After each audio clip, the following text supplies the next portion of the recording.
इतने बहुत सारे टॉपिक्स हैं और पाकिस्तान के अंदर जो कुछ चल रहा है और फिर इंटरनेशनल हम महाज पे भी देख रहे हैं कि बहुत कुछ चल रहा है। तो मैं आपसे दो तीन टॉपिक्स पे जरूर बात करना चाहूंगी। एक तो आपने देख लिया कि हमें बड़ी उम्मीद थी कि इंडियन ये कर रहे हैं तो वो इंसानियत के लिए कर रहे हैं और अल्लाह पाक उनको कामयाब करे। और वो अब मेरा ख्याल है कि अगर पाकिस्तान के ताल्लुकात अच्छे होते तो जो 2000 थी ना, उसका यही हाल होना था आज। लेकिन इस गवर्नमेंट की वजह से हाल थोड़ा सा खराब कैसे हुआ कि अक्टूबर में जब आपने देखिए, एक तो कंटिन्यूटी बड़ी इंपॉर्टेंट है। 25 साल का तजुर्बा रखते हैं इसहाक डार साहब, वो भी नहीं मनवा सके, वो भी आईएमएफ को राजी नहीं कर सके। इनफैक्ट इस डेडलॉक को खत्म करने के लिए वजीर आजम साहब को खुद भी मीटिंग करनी पड़ी, लेकिन फिर भी मामला नतीजे पर नहीं पहुंचा। ये कि इंडिया की तरफ से जब तक उनको गो हेड नहीं मिलेगा, यस नहीं होगा, तब तक वो इस तरीके से लटकाए रखेंगे। क्या ऐसी बात है? इंडिया का कोई अमल दखल है इसमें?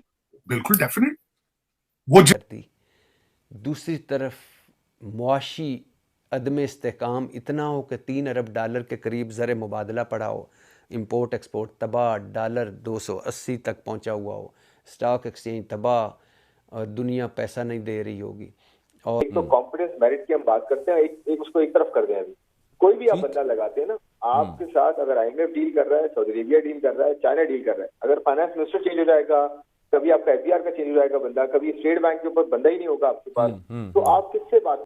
नमस्कार दोस्तों, जय हिंद दोस्तों। फिर से आप लोगों का सुपरफास्ट की एक नई वीडियो में आपका स्वागत है। दोस्तों, पाकिस्तान का विदेशी मुद्रा 3 अरब से भी नीचे गिर चुका है।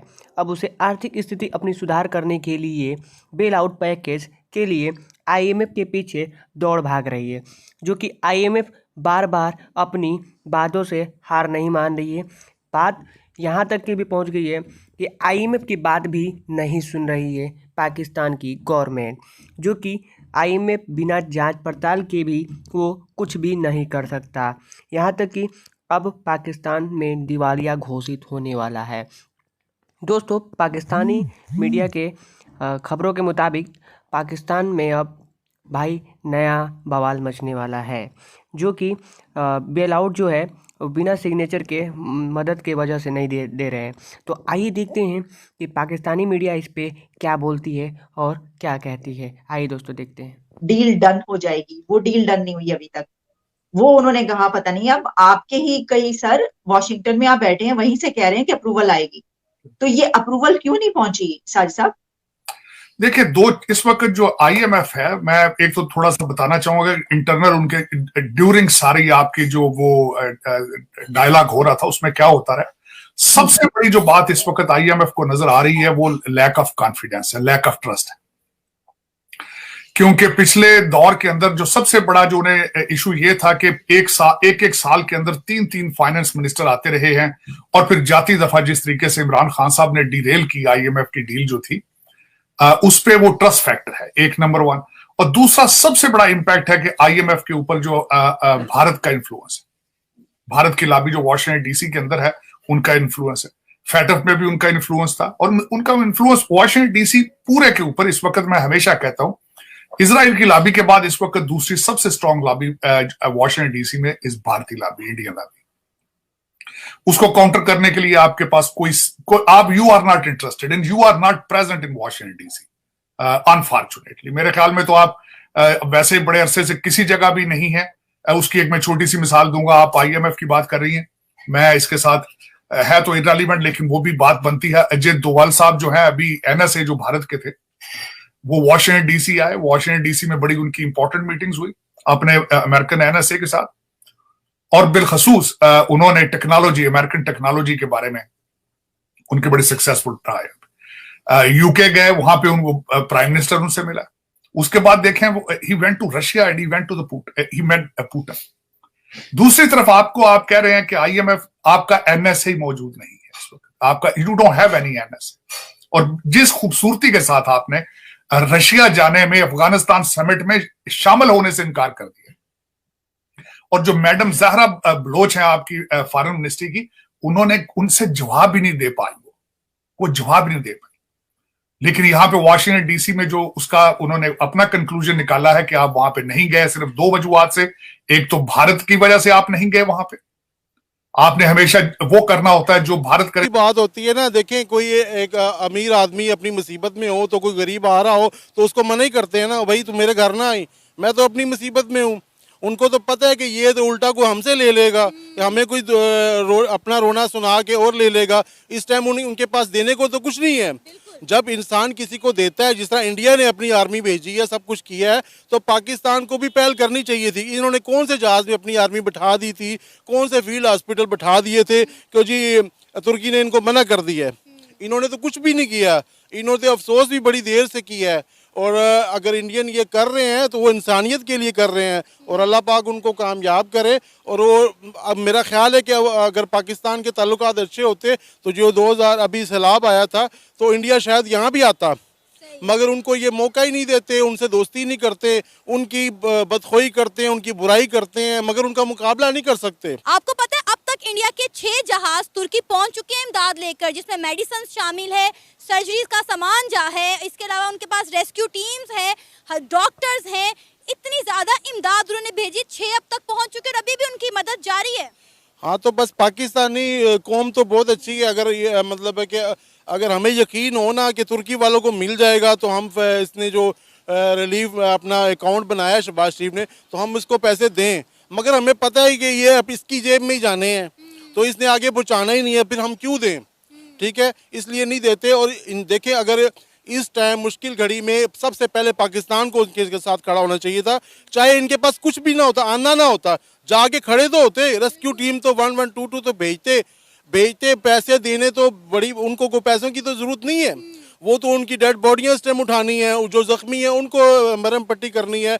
तो इनका तो इन पे तो कोई सगा भाई इत्माद नहीं करता। जब यहाँ के लीडर हमारे डॉक्टरों पे इत्माद नहीं करते, हमारे लीडर जो है बाहर जाके इलाज कराते हैं, तो हमारे डॉक्टरों से वो कैसे इलाज कराएंगे?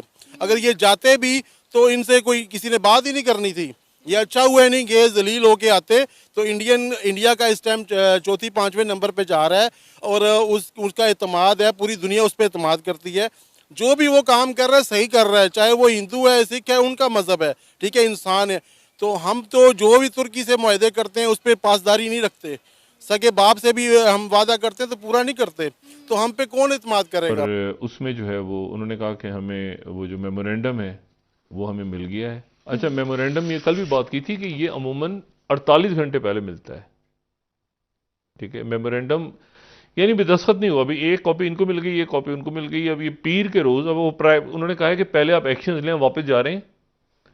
और वाशिंगटन से हम जरा आपसे बात करेंगे पीर के रोज जूम पे या वर्चुअली, जैसे भी होता है, और उससे पहले आपको प्रायर एक्शन लेनी है। वरना इस तरह से होता है, जैसे कल भी कहा था ना कि मतलब है कि उनका एक बात ये चल रही थी कि कल रात को वो शेयर हो जाता तो फिर वो रुक जाते, यहाँ पीर तक रुक जाते वो, या एक दिन और रुक जाते कि आप इसको देख लें जी। लेकिन वो यहाँ से चले गए और जाके उन्होंने कहा कि आप ही पहले प्रायर एक्शंस लें, सारे ही इकदाम। स्टेट बैंक गवर्नर एक वक्त में अभी पिछले 3-4 महीने तक तो स्टेट बैंक डिप्टी गवर्नर चला रहा था। तो मेरा पॉइंट ये है कि जब आपको लोग सामने बैठते हैं ना, जो बात करने वाले होते हैं, डील करने वाले, पॉलिसी पे बात करने वाले, कमिटमेंट करने वाले, पॉलिसी की कंटिन्यूटी चाहिए। और खुर्रम साहब, मैं एक सवाल देते हैं ना, तो उसकी वजह से ट्रस्ट डेफिसिट आ जाता है। बिल्कुल ठीक है, का शिकार हो चुके हैं। अच्छा खुर्रम साहब, एक फैक्चुअल क्वेश्चन है कि जब खान साहब आए तो उन्होंने कहा था IMF के पास नहीं जाऊंगा। उनका पहला भी ख्याल था कि नहीं, वो जान दे देंगे, कर्जा नहीं लेंगे, फिर वो भी गए। अब ये सागडार साहब भी वही हलाकू हाँ बने, सुल्तान रही बने कि आंखें दिखाई, फिर वहाँ गई। मुझे इनमें कोई फ़र्क नज़र नहीं आ रहा। पीपल्स पार्टी को भी देख लिया रिसेंटली, PTI को देख लिया, PMN को देख लिया। पहले ये बनते हैं सुल्तान रही, फिर ये IMF के पास चले जाते हैं। तो पाकिस्तान किस तरह चलेगा? क्या ये इसी डायरेक्शन में हम एक रिस्पेक्टेबल मुल्क बन सकते हैं? बिल्कुल बन सकते हैं सर। आपका 5th लार्जेस्ट आप पॉपुलेशन वाली इकोनॉमी है, इतनी बड़ी आपकी यंग पॉपुलेशन है, आपके पास इतना बड़ा पोटेंशियल है। अल्लाह ने आपको 4 मौसम दिए, पोटेंशियल तो आपके बेताश है। प्रॉब्लम ये है कि हमें मैनेज करने का प्रॉब्लम हो रहा है। 3 एरियाज बड़े इंपॉर्टेंट है। एक तो कॉम्प्लिकेट, मैंने एक आर्टिकल अभी बीच में लिखा था जिसका मैंने कंपेयर किया था कि इंडिया का 1992 में जो हाल था, 91 से लेकर 93 तक, यानी कि 3 साल में, उस वक्त उसके प्रॉब्लम्स हमसे ज्यादा खराब थे। उस वक्त भी एक ग्लोबल वॉर हो गई, लेकिन डायरेक्शन ठीक की उन्होंने, डबल हो गई थी। उस वक्त भी उनका कोलिशन गवर्नमेंट थी, उस वक्त भी उनका ट्रेड डेफिसिट यही था। $1 अरब रह गए थे रिजर्व के अंदर, हमसे ज्यादा बुरी हालत थी। $70 अरब के डेट रीपेमेंट की, डेट था उनका और रीपेमेंट उस पर की। फिर IMF के पास जा रहे, IMF भी सुन रहा था। उस वक्त उन्होंने क्या किया? उन्होंने 4 से 5 लोगों को, कॉम्पिटेंट लोगों को उठा के लगाया, एम्पावर किया नरसिम्हा राव की गवर्नमेंट ने, वो भी कोalition गवर्नमेंट थी, और उस तरफ एक तरफ उसने कोalition संभाली और इस टीम को कहा कि आप जो डिसीजन लेते हैं लें, हम आपको जो है पीछे सपोर्ट करेंगे और आप अपना बेस्ट दें। और इंटीग्रिटी वाले लोग, आप लोगों ने देखा कि जब ये पाकिस्तान की जो मीडिया है डायरेक्टली बोल रही है कि जो इमरान खान थे वो डायरेक्टली ही मना कर देते थे, जब उनकी सरकार थी तो डायरेक्ट मना कर देते, IMF से लोन मैं लेने नहीं जाऊंगा, भले ही किसी और अदर कंट्री के पास नाक रगड़ लूँगा लेकिन IMF के पास लोन लेने नहीं जाऊंगा। और यहाँ तक ये भी बात आ रही है कि क्या बोलते हैं, जब अभी रिसेंट में जो मुख्य प्राइम मिनिस्टर है वो उनको लोन लेने से भी इनकार कर दे रहा, IMF पीछा छोड़ नहीं रहा है। तो दोस्तों इस तरह के इंटरेस्टिंग वीडियो देखने के लिए चैनल को सब्सक्राइब